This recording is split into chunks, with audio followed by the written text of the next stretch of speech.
Hi everyone, my name is Bev and I'm a counselor by profession.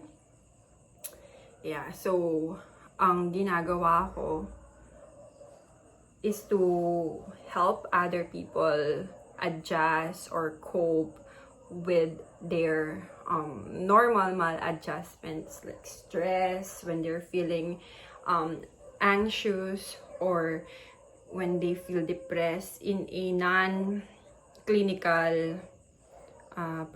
na aspect, no? Ayan. So, yeah, that's what I do. I help.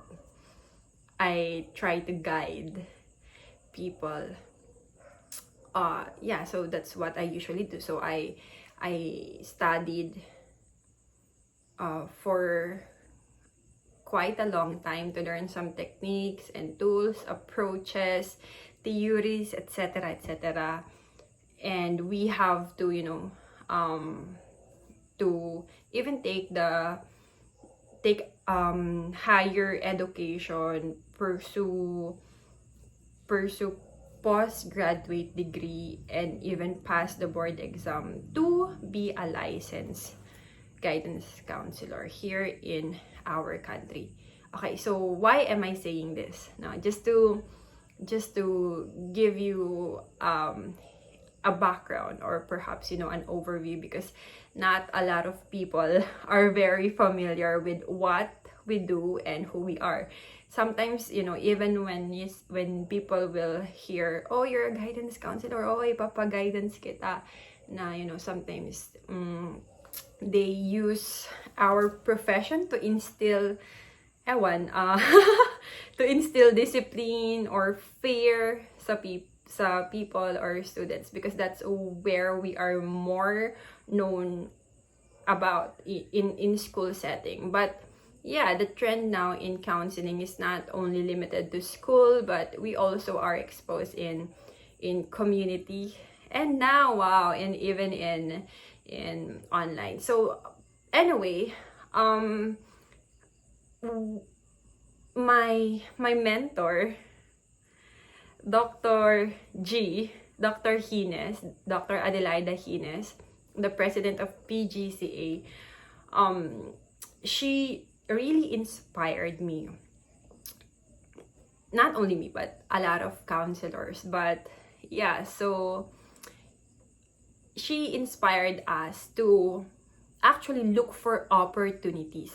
Look for opportunities where guidance counselors, where counselors who will be heard. And if we cannot find opportunities to be seen, to be heard, if you can't find opportunities, you have to create the opportunity yourself. So she's really, an inspiration of me doing this. But anyway, this video is really not more about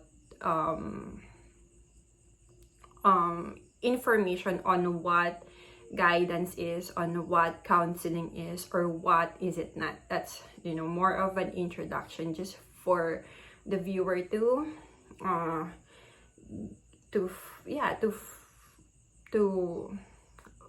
be more familiar of the profession that I am in. Okay, so I do counseling for a living. That's my profession. That's my bread and butter. I've learned a lot of techniques, just like what I've said earlier.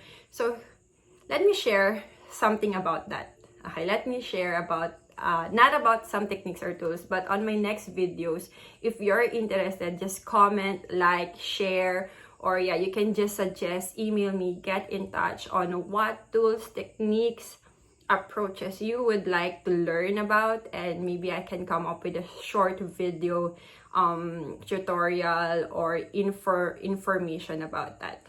Okay, so going back, years ago, couple of years ago, I think almost 2 years ago or more, I'm pursuing my further studies, and there were a lot of requirements. I am still in school as of the present, as of now, and 2 years ago, there were a lot of requirements, very difficult requirements, all research kind type of requirements. Ang daming FLAs. FLAs are like more difficult kind type ng assignment, no? And most of the FLAs were research based, research requirements. So that's one. And I'm residing in Pangasinan, and my school is in Manila. So that's around 4 to 5 hours away. Every weekends lang naman. So that's every Saturday. And you know, I have to leave my place around 1 a.m. and arrive at school ng around 4 or 5 a.m. And yeah, just you know, so that's one. The requirements, yung travel, it's getting into me physically na, because sometimes it's raining or whatnot, or sobrang madaling araw, so you know, your safety. So that's it. So requirements, physical demand. And then you also have yung, you know, financially, it's also demanding all the requirements, yung pamasahe, yung food, and what else? Social, you know, I felt, well, I felt during that time that I was not supported in my education, like really supported in a way na, oh, I need to float these questionnaires because it's research nga. And I had literally no time. Like I have to float it every, you know, weekday, and I'm at work, so I'm working and studying at the same time. So it was really just impossible for me to float that questionnaire. And during that time, I felt like nobody can really help me do the thing. I know it is very easy, but during that time, it was just so impossible for me to float the questionnaire to the respondents. Very specific kasi yung respondents. Okay, and the respondents are available during my working hours, which will be impossible for me to, you know, to float it, unless of course I skip work. All right, so that's one. And then because of the piling of requirements plus work to do, I'm not sleeping well. I mean, for almost a week or more than a week, I'm not sleeping well na. And what else? There's also a trigger with my then partner, when you know, I felt like I wasn't good enough, or that I felt like I wasn't good enough for that relationship. So patong-patong. So there was physical, cognitive, intellectual, social, relational, spiritual. I think I'm just doing my night ritual of really just praying, but really not going into deep spiritual relationship. And then suddenly, boom! Okay, I cannot sleep around 3-4 a.m. Still awake. And after 1 week off, nagpapile na yung lahat ng nangyayari. More than a week, I just felt that, you know, my room was circling, you know, umiikot lahat. And then the walls are, you know, coming in to me. I felt like I was dying during that time. And and all the thoughts, it's just like, you know, very fast highway running cars, ganun yung pakiramdam, na sobrang bilis ng thoughts everywhere. It's coming, and I can see everything, you know, coming in close to me. And I know, like, in my rational mind, that this is not real, and that the symptoms or the signs are, you know, of an anxiety attack. Okay? And during that time, around 4 a.m., I knew I needed help. You know, I knew I needed help. So I grabbed my phone and yeah, I grabbed my phone and, you know, checked my messenger contacts. And, you know, I have very good friends, very dear friends, I don't have a lot of friends, but I have few people that I can identify and I know who will always be there when I need them. But during that time, it felt like, you know, all my contacts disappeared. I cannot identify anyone. My best friends, my family members, my then partner who could, you know, actually help me in that experience.